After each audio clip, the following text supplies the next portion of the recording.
Todo mundo sabe que o histórico de crédito é uma das coisas mais importantes aqui nos Estados Unidos. E para você, família brasileira que está pensando em mudar aqui para os Estados Unidos, será que dá para começar a construir algum tipo de histórico de crédito ainda do Brasil? Hoje eu estou com o Júlio Silva, da Cross Country Mortgage, para falar um pouco mais sobre criação de histórico de crédito, que vai ser importante para tudo, não só para compra de casa, mas para alugar, comprar carro, para a vida, né, aqui nos Estados Unidos, né? Exato. Excelente pergunta. Uma das principais coisas que você tem que fazer quando você muda para os Estados Unidos é criar um histórico de crédito. Eu falo muito que crédito aqui nos Estados Unidos é tão bom quanto ter dinheiro. Tá? É importantíssimo você ter um crédito bom, você criar um histórico de crédito bom. Nos Estados Unidos, diferentes. Eu sei que no Brasil começou muito essa questão, né? Até o TransUnion, Experian já entraram no Brasil. Mas aqui nos Estados Unidos a questão de crédito é levado muito a sério. O crédito vai determinar se você tem juros bons, se você consegue comprar, consegue ser qualificado, se você pode comprar um carro ou não, se você vai ter condições de alugar um apartamento ou não, comprar uma casa. Então, nós falamos que no financiamento, todo financiamento ele tem 3 pilares, que é renda, valor de entrada e crédito, tá? Então, o crédito ele é um pilar super importante na sua história aqui nos Estados Unidos. Então, é sempre importante você começar. E como que você começa? Criando um histórico de dívidas, né? Infelizmente, eu sei que às vezes o brasileiro, nós temos costume de não ter dívidas, tá? Mas é importante você criar um histórico de pagamentos aqui nos Estados Júlio, Unidos. então é do zero mesmo, independente, sei lá, empresário, tem 10 milhões de investimentos no Brasil, tudo, chega aqui, tem alguma vantagem? Não, nenhuma.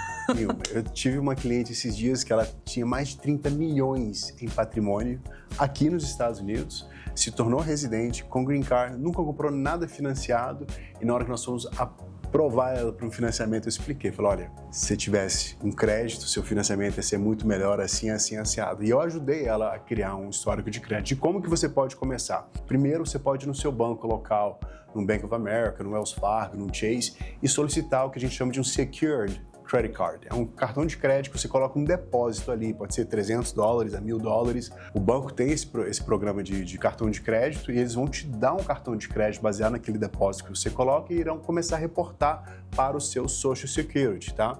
E você vai começar a criar esse histórico de crédito, né? Todo banco, quando vai aprovar um financiamento, vou falar na área, né, de financiamento imobiliário, ele quer ver pelo menos 3 linhas de crédito aberta no nome da pessoa, com pelo menos 12 meses de histórico, né? Então, esse primeiro ano é importante, você fazer um Secured Credit Card, talvez comprar um carro financiado, né? Aí eu vou fazer uma pergunta. Então, esse primeiro cartão, ele é como se fosse um cartão de crédito pré-pago? Porque você coloca um valor lá? Não é pré-pago porque você não fica, né, todo mês colocando mais dinheiro, né? Você abre um cartão de crédito, o limite é o limite do seu depósito, né? Entendi. E ele vai funcionar como um cartão de crédito, vai ter pagamento mínimo mensal e tal, aquela coisa toda, e se você fizer 12 meses de pagamento em dia naquele cartão, no final dos 12 meses, o banco retorna o seu depósito e ele fica um cartão de crédito normal. Então é o depósito e fica aquele limite. Exatamente. Entendi. Então, Entendi. Eu sempre falo meus clientes, né? É um primeiro passo para você começar a abrir um histórico de crédito e também é importante você saber também que não é para você sair aplicando para tudo não, tá? Toda vez que você aplica demais, né, para tentar abrir crédito, isso diminui a sua pontuação aqui nos Estados Unidos. Eu falo que o ideal é você aplicar 3 vezes no ano, você tentar abrir uma linha nova de crédito, no máximo 3 vezes ao ano, às vezes trocar de carro, aplicar para um cartão, comprar um imóvel, tá? Então, assim, é importantíssimo isso. A melhor definição que eu já ouvi de crédito aqui nos Estados Unidos é a seguinte, é a sua habilidade de fazer pagamentos em dia por um período de tempo. Isso é uma melhor definição de crédito e é isso, é seu hábito, né, de criar um hábito de fazer pagamentos em dia e criar esse histórico aqui é super importante. Então a pessoa chegou, financiar um carro ou fazer um lease de um carro, tem alguma diferença para a criação do crédito ou não? Não, os dois supostamente irão reportar no crédito da pessoa. O financiamento do carro, para termos de financiamento, tem algumas vantagens e tal. O lease talvez é um pouco mais restrito na questão de aprovação, mas os dois, ambos, eles reportam no crédito. E tem alguma regrinha de tem que usar no máximo um certo limite? Isso. Isso, parte do que é calculado, né, na pontuação de crédito, histórico de pagamento, é 35%, né, do seu crédito ali, a sua pontuação é baseada no seu histórico de pagamento, e outros 30% talvez é o que a gente chama de credit utilization. É quanto do seu crédito que você utiliza, né? Se você tem um cartão que o limite dele é $1.000 e você está usando $1.000 todo mês, qual que é a sua utilização de crédito? 100%. E isso faz com que a sua pontuação caia. Então você manter um saldo nos seus cartões abaixo de 30%, e o ideal, na verdade, é 10%. É 10%? 10%, que é o que os bureaus gostam, né? Então, se você tiver esse hábito, usei o cartão, Júlio, meu limite do cartão é $1.000, usei $800 esse mês, vou pagar 500, vou ficar com saldo de 300, estou dentro dos 30%, você está ok. Então a sua pontuação ela fica boa nesse sentido. Nós temos um sistema aqui no escritório que quando a gente puxa o crédito de uma pessoa, a gente consegue ver se há possibilidade de aumentar aquele score rápido em 3 a 5 dias, que a gente chama de credit rescore. E a maioria das vezes, para a gente poder aumentar a pontuação do crédito de uma pessoa, é quando o sistema vai falar, olha, paga o seu Chase, pague seu cartão Bank of America, reduz o saldo desse cartão por $1.000 e tal. Então é isso. O que você pode controlar é o quê?